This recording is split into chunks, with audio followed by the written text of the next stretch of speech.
luas samudra, menerjang ombak, tiada takut menempuh badai, sudah biasa.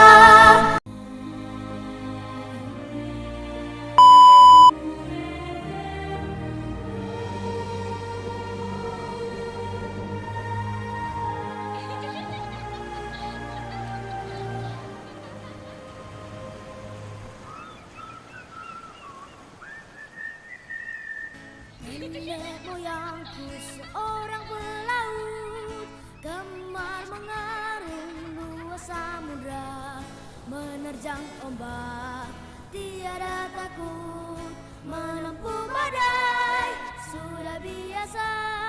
Angin bertiup, layar terkembang, ombak berdebur di tepi pantai.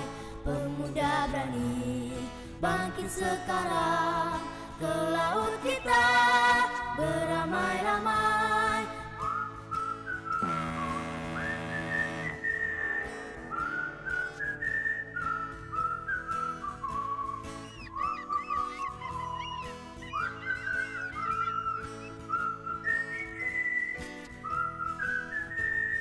Nenek moyangku seorang pelaut, gemar mengarung luas samudra, menerjang ombak, tiada takut menempuh badai, sudah biasa. Angin bertiup, layar terkembang, ombak berdebur di tepi pantai. Pemuda berani bangkit sekarang, ke laut kita beramai-ramai, ke laut kita beramai-ramai, ke laut kita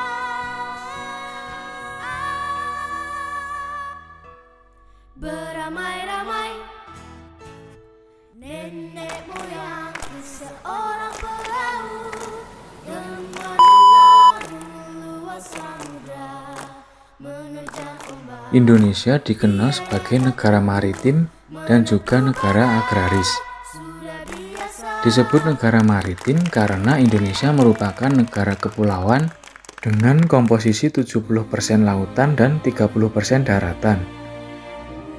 Akibatnya, banyak yang bekerja di sektor pelayaran, sektor perikanan maupun sektor wisata bahari.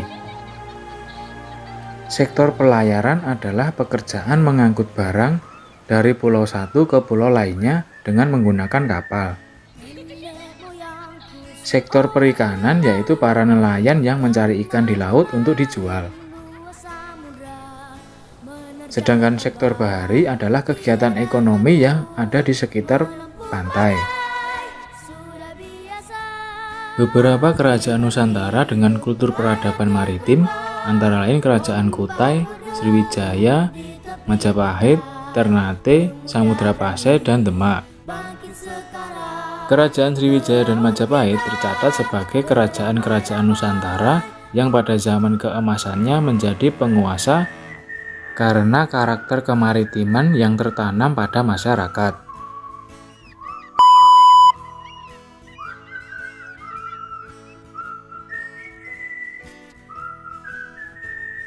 Nenek moyangku seorang pelaut, gemar mengarung luas samudra, menerjang ombak, tiada takut menempuh badai, sudah biasa.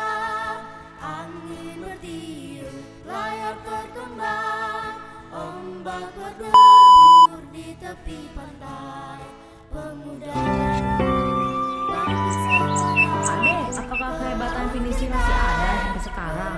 Tentu saja Nusa, Pinisi adalah bukti kemajuan maritim Nusantara yang menginspirasi hingga saat ini. Maritim Indonesia meraih pencapaian luar biasa demi cita-cita besar Indonesia maju. Wah, Kita sedang menyelesaikan pelabuhan Patimban di Subang, Jawa Barat. Pelabuhan ini melayani peti kemas, kendaraan bermotor, manufaktur, dan produksi untuk diangkut dengan kapal besar ke kota lain di dunia. Cirebon, Patimban, Kertajati, atau Rebana kelak menjadi kawasan ekonomi khusus terbesar. Nusa, Presiden Jokowi menerbitkan surat berharga syariah negara untuk alternatif pembiayaan non-APBN dalam pembangunan Pelabuhan Patimban. Skema SBSN juga dilaksanakan dalam pembangunan mercusuar Tanjung Batu, Tarakan, Kalimantan Utara, dan pengembangan Pelabuhan Seba di Nusa Tenggara Timur. Ada juga program tol laut yang dapat mempercepat pemerataan ekonomi dan pembangunan.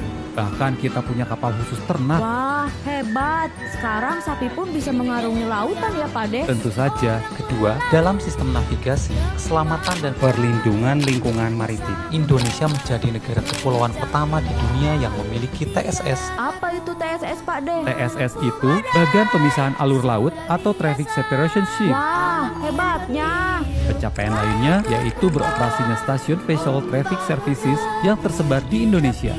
Setiap kapal harus memasang dan mengaktifkan Automatic Identification System untuk melaksanakan pemanduan secara elektronik. AIS terhubung setelah kapal mengaktifkan Maritime Mobile Service Identities yang didapat secara online. Modern dan tetap berkedaulatan ya, Pak De? Tentu saja, dalam penegakan hukum maritim, personil Pangkalan Penjagaan Laut dan Pantai kita berhasil melakukan penangkapan kapal ikan asing yang diduga melanggar hukum.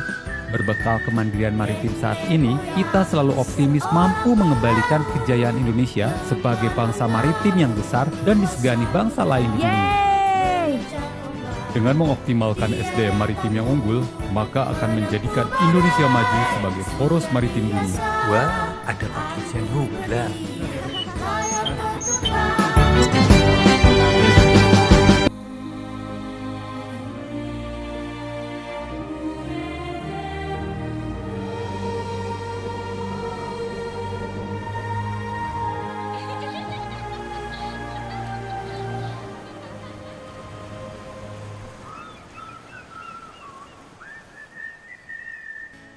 Nenek moyangku seorang